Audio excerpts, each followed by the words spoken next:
Hi friends, నమస్తే. Welcome to my channel అక్క చేతి వంట. మీరందరూ బాగుండాలని మనస్ఫూర్తిగా ప్రార్థిస్తున్నానండి. ఫస్ట్ నేను వీడియోలు పెట్టాను కదండి, వడ్లు నానేయడము, అలాగే నానబెట్టిన వడ్లు కూడా తీసి నేను ఒక బస్తాకి వేయడం అనేది నేను మీకు చూపించాను కదండి. అయితే ఆ నానబెట్టిన వడ్లు నేను మిషన్కి పంపించిన తర్వాత చక్కగా అయితే నాకు మరి బస్తాకైతే ఇలా వచ్చేయండి.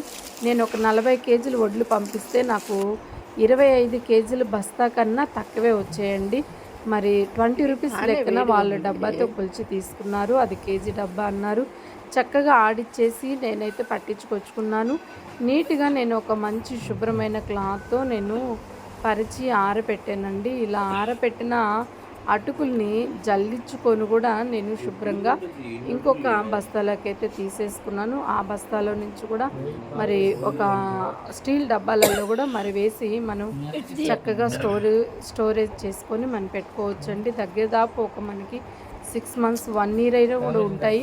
కానీ మనకి అంతసేపు మనం ఉంచమనుకోండి, ఎందుకనంటే మనం అటుకులతో రకరకాల వంటలు చేస్తుంటాం. ఫ్రెండ్స్, మన ఛానల్లో కూడా మీరు చూస్తుండండి, అటుకులతో పాయసం, ఉప్మా, రకరకాలుగా నేనైతే మరి పొంగలి చేసి పెడుతున్నాను.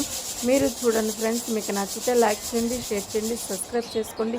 చూడండి, నేనైతే చక్కగా ఇలాగా అంతా మరి అటుకులన్నీ ఇలాగ జల్లించుకొని ఒక బౌల్ వేసుకొని ఒక బస్తాలు అయితే నీట్గా పెట్టుకున్నాను. మనకి ఎందుకనంటే పొట్టు చిన్న చిన్న డస్ట్ అనేది ఉన్నా కూడా మనకి నీట్గా ఆ జల్లెడతో జల్లించుకున్నప్పుడు నీట్గా ఉంటుంది. చూడండి, జల్లించుకున్న అయితే అటుకులు అయితే ఇవి నీట్గా నాకైతే చాలా చక్కగా ఉన్నాయి. మనకి ఎప్పుడు కావాలంటే అప్పుడు మనం ఆ ఉప్మా కానీ అలాగే మరి పాలల్లో వేసుకొని